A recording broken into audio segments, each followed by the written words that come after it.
Hello बच्चों, मैं doctor Naval Bharti.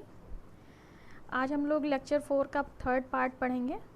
पिछले दो लेक्चर 4 के पिछले दो पार्ट में हम लोगों ने अनियन और बल्ब क्रॉप को स्टार्ट किया है, जिसमें हमने फर्स्ट पार्ट में जो है बल्ब क्रॉप क्या होती हैं उसका इंट्रोडक्टरी लेवल पे हम लोगों ने देखा कि कौन कौन सी वेजिटेबल बल्ब क्रॉप के अंतर्गत आती हैं। फिर दूसरे पार्ट में हम लोगों ने अनियन स्टार्ट किया है ना, अनियन का इंट्रोडक्शन और अनियन के कल्टीवेशन के लिए कैसी सॉइल रिक्वायरमेंट और क्लाइमेटिक रिक्वायरमेंट होती है और वेराइटीज़ को डिस्कस किया था। आज ये थर्ड पार्ट है, इसमें हम लोग अनियन की कल्टीवेशन टेक्नोलॉजी को डिटेल में डिस्कस करेंगे, है ना। तो चलिए स्टार्ट करते हैं।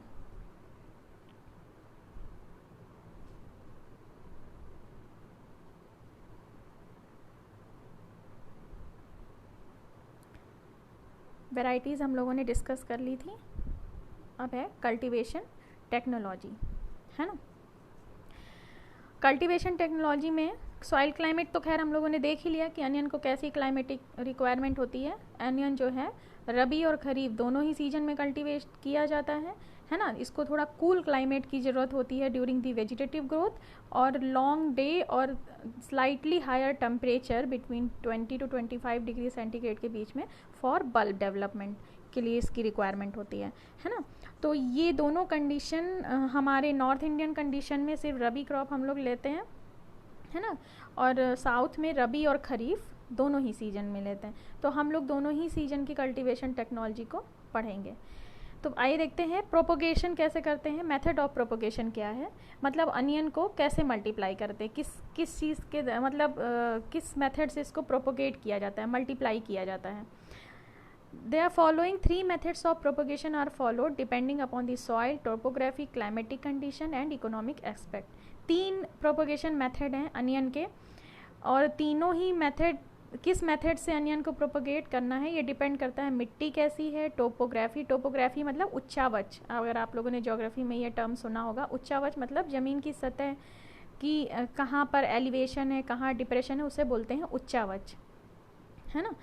जैसे पहाड़ की टोपोग्राफी जो है दूसरी तरह होती है, प्लेन एरिया की टोपोग्राफी दूसरी तरह होती है, तो उस आधार पर, और क्लाइमेटिक कंडीशन कैसी है, तो इन सारी चीज़ों के आधार पे हम मेथड ऑफ जो है प्रोपोगेशन को सेलेक्ट करते हैं। तो चलिए सारे तीनों मेथड देख लेते हैं कौन कौन से क्या है। फर्स्ट मेथड है रेजिंग सीडलिंग एंड ट्रांसप्लांटिंग, मतलब पहला है बीज के माध्यम से प्रोपोगेशन करना, बीज के माध्यम में यानी सीड के थ्रू, प्याज के बीज ब्लैक कलर के बहुत छोटे छोटे स्मॉल साइज़ के होते हैं, ठीक है। जैसे आप लोगों ने कलौंजी देखा होगा मसालों में, ये ब्लैक कलर की जो होती है, बिल्कुल वैसा ही प्याज का बीज होता है। तो उसके बीज की पहले नर्सरी हम लोग रेज़ करते हैं, और जब नर्सरी तैयार हो जाती है तो उन नर्सरी की जो छोटी छोटी पौधे होती हैं, सीडलिंग होती हैं, उनको फाइनली फील्ड में ट्रांसप्लांट करते हैं।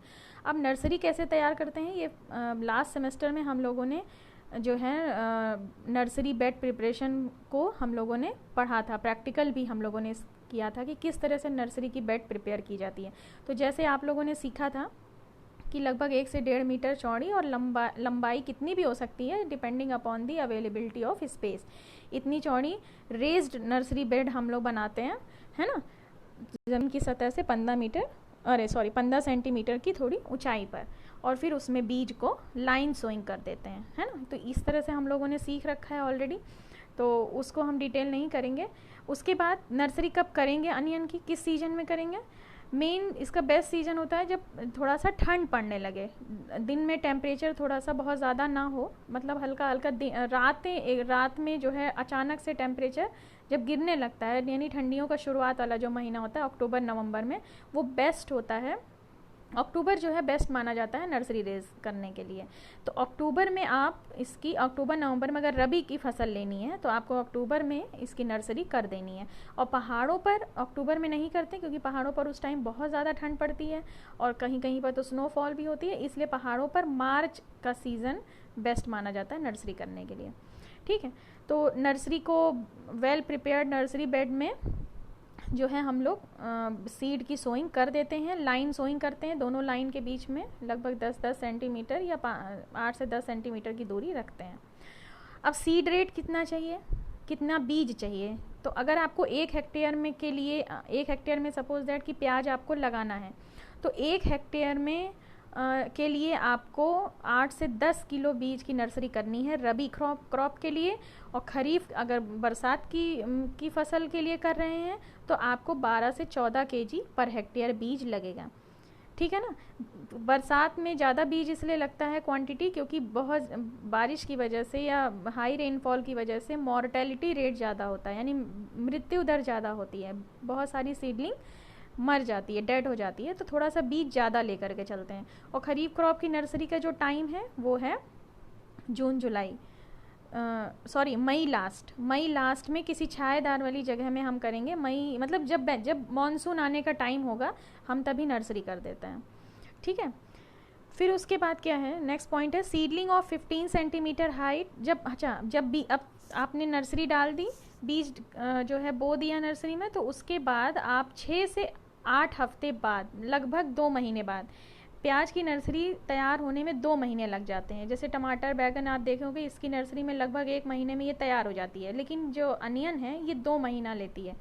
2 महीने में 15 सेंटीमीटर हाइट की सीडलिंग हो जाती है। तो समझ जाइए कि अब आपकी सीडलिंग ट्रांसप्लांटिंग के लिए रेडी है। बहुत ओवर एज्ड भी नहीं होनी चाहिए सीडलिंग, कि बहुत ज़्यादा ओवर एज हो जाएगी तो जब आप ट्रांसप्लांटिंग करेंगे तो जो है फील्ड में जब आप लगाएंगे तो प्याज मतलब पौधे में फ्लावरिंग आ जाएगी। यानी अगर आप बल्ब प्रोडक्शन के लिए खेती करने जा रहे हैं तो प्याज जो है फूल ले लेगा। बहुत ज़्यादा मैच्योर अगर मतलब 2 महीने से ज़्यादा की अगर सीडलिंग आपने ट्रांसप्लांट कर दी, और बहुत इमेच्योर करेंगे तो भी आपका बल्ब डेवलपमेंट प्रॉपर नहीं होगा। तो आपको समय ध्यान रखना है कि 6 से 8 हफ्ते की ओल्ड सीडलिंग होनी चाहिए। सीडलिंग जब नर्सरी से मतलब आप पुल आउट कर लेते हैं, उखाड़ लेंगे, तो उसके बाद फाइनल फील्ड में ट्रांसप्लांट करने के लिए हाफ उसकी सीडलिंग को मतलब ऊपर से थोड़ी सी पत्तियां उसकी काट देंगे, जिसको बोलते हैं टॉपिंग, है ना। उससे क्या होता है कि जब आप फील्ड में लगाते हैं तो क्योंकि नर्सरी का जो सीडलिंग है वो तुरंत तो इस्टेब्लिश हो नहीं जाएगी। फाइनली जब फील्ड में ट्रांसप्लांट करते हैं तुरंत नहीं इस्टेब्लिश होती, उसको अपनी जड़ें और जड़ों को मिट्टी से अटैचमेंट बनाने में 2 या 3 दिन लग जाता है।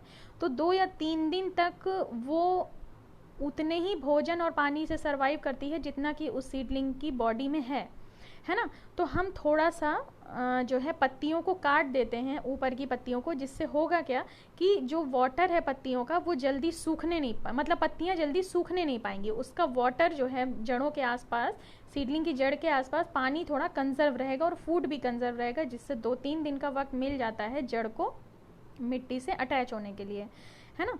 तो ये चीज़ थोड़ा सा ध्यान रखना है। फिर नेक्स्ट पॉइंट है for transplanting the land is brought to a fine tilth by thorough ploughing. उसके बाद ट्रांसप्लांटिंग करेंगे कैसे, उससे पहले जो मुख्य आपकी ज़मीन है उसको आप अच्छे से जुताई और गुड़ाई और लेवलिंग करके उसमें जितने भी खरपतवार हो उसको हटा के क्यारियाँ बना करके सिंचाई के अनुसार, है ना, जितनी भी आपको साइज़ की क्यारियाँ सही लगे, उसके बाद आप सीडलिंग को उसमें 15 से 10 सेंटीमीटर की स्पेसिंग, 15 इंटू 10 सेंटीमीटर की स्पेसिंग पे लगा देंगे। 15 सेंटीमीटर रो टू रो, उसमें भी लाइन पे ही लगाएंगे सीडलिंग को।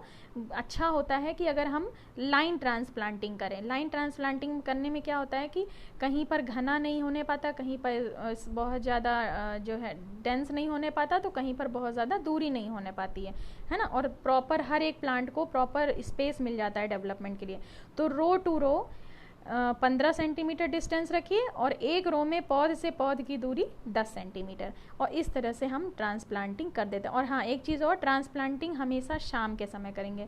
मॉर्निंग के टाइम पे ट्रांसप्लांटिंग कभी नहीं करेंगे, क्योंकि जैसे आप नर्सरी के पौधे को अभी उखाड़ करके लाए हो सीड बेड से और उसको फील्ड में मॉर्निंग के टाइम पे लगा दोगे तो दिन भर की जो धूप पड़ती है उससे सीडलिंग वो मर जाएगी, ज़्यादा से ज़्यादा सीडलिंग मर जाएंगी, सर्वाइव नहीं कर पाएंगे हाई टेम्परेचर की वजह से। और ट्रांसप्लांटिंग शॉक भी लगा होता है, तो इसलिए बेहतर माना गया है कि शाम को ट्रांसप्लांट करिए, है ना। तो रात भर टेम्परेचर डाउन रहता है तो सीडलिंग की मॉर्टेलिटी के चांसेस नहीं रहते हैं।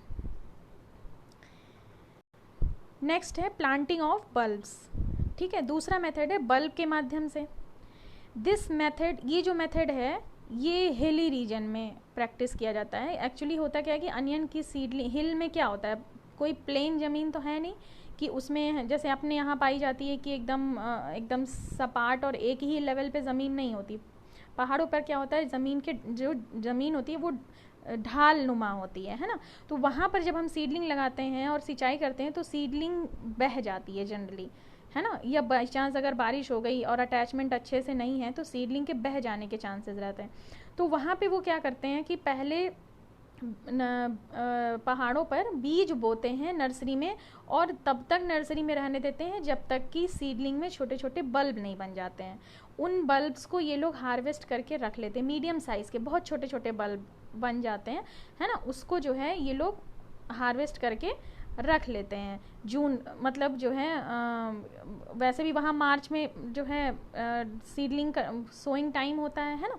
तो जून में जब नर्सरी करते हैं तो छोटे छोटे बल्ब बना करके उसकी नर्सरी के सीडलिंग के हार्वेस्ट करके रख लेते हैं, और सितंबर अक्टूबर में मतलब 1 महीने के रेस्ट के बाद फिर सितंबर अक्टूबर में उन छोटे बल्ब्स को फाइनली फिर वो लोग फील्ड में ट्रांसप्लांट करते हैं। तो होता क्या है कि वो जो बल्ब्स में जो सीडलिंग में जो बल्ब्स होती हैं वो बहुत अच्छे से ज़मीन में अटैचमेंट बना लेती हैं, और बारिश होने पे या सिंचाई करने पे वो वॉश ऑफ नहीं होती हैं, बहती नहीं है ना।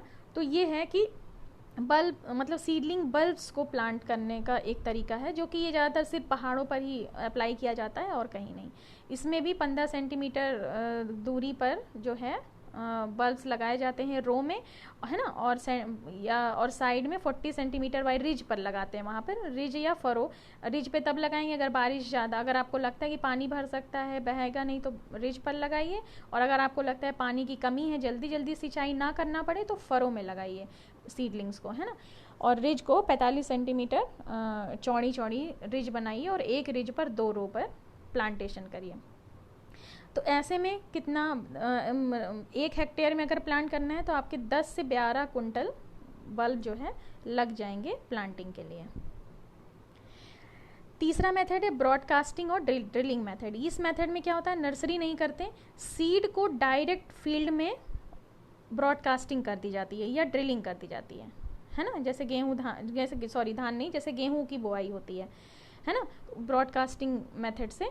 तो वो भी एक तरीका है, लेकिन इसमें क्या होता है, इसमें आपको ज़्यादा बीज आपको बोना पड़ेगा, लगभग 25 केजी पर हेक्टेयर। ठीक है, इसका एक ड्रॉबैक भी है कि जब सारी सीडलिंग उगने लगती है तो काफ़ी डेंस हो जाती है, घनी हो जाती है, तो आपको थिनिंग की प्रैक्टिस करनी पड़ती है। थिनिंग मतलब जहाँ पर घना है वहाँ से कुछ सीडलिंग हटानी होती है, और जहाँ पर बीज नहीं गिरे हैं तो उन्हीं सीडलिंग्स को उन जगहों पर लगाना पड़ता है।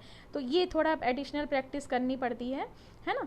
तो ये है ब्रॉडकास्टिंग और ड्रिलिंग मेथड। ये तब होता है जैसे आपके पास लेबर अवेलेबिलिटी नहीं है, एरिया बहुत ज़्यादा है ना, तो ये, लेकिन ये मेथड बहुत ज़्यादा प्रेफर नहीं किया जाता क्योंकि इसमें प्रोडक्शन जो है काफ़ी कम होता है। नेक्स्ट है मैन्योर एंड फर्टिलाइज़र। अब आपने प्लांटेशन फील्ड पे कर दिया है ट्रांसप्लांटिंग के थ्रू, चाहे बल्ब को के थ्रू और चाहे ब्रॉडकास्टिंग के थ्रू। ठीक है, अब उसकी आपको इंटरकल्चरल प्रैक्टिसेस करनी है, जिसमें आपको खाद वगैरह कितनी देनी है उसका ध्यान रखना है। तो अनियन जो है कि हैवी फीडर क्रॉप है, ठीक है, उसमें उसको नाइट्रोजन पोटाश की रिक्वायरमेंट ज़्यादा होती है। तो 1 हेक्टेयर में ये देखा गया है, ये जनरल हर जगह के लिए नहीं है, लेकिन एक जनरल बताया गया कि अनियन को लगभग 120 केजी नाइट्रोजन की रिक्वायरमेंट होती है, नाइट्रोजन ना कि urea. 120 KG nitrogen, 50 KG potash और फॉस्फोरस और 160 केजी पोटेशियम, इतनी इसकी जो है रिक्वायरमेंट होती है। और 15 केजी मैग्नीशियम ऑक्साइड मतलब मैग्नीशियम, और 20 केजी सल्फ़र भी बहुत ज़्यादा रिक्वायरमेंट है, क्योंकि आप लोग आपने अभी पहले देखा था कि अनियन में सल्फाइड केमिकल पाए जाते हैं, एलाइल प्रोपाइल डाइसल्फाइड। तो ये जो अनियन की जो स्मेल होती है या इसकी जो एक पंजेंसी होती है बिकॉज ऑफ द सल्फ़र होती है ना। तो सल्फ़र इसकी मिट्टी में सल्फ़र की क्वांटिटी ज़रूर होनी चाहिए। तो ये इसकी जो है न्यूट्रिएंट रिक्वायरमेंट है 1 हेक्टेयर में। ठीक है, और साथ ही साथ ऑर्गेनिक मैन्योर 20 से 25 टन FYM जो है फील्ड जब आप खेत तैयार करते हैं उसी समय जो है बेसल डोज के दौर पे तभी अप्लाई कर देंगे।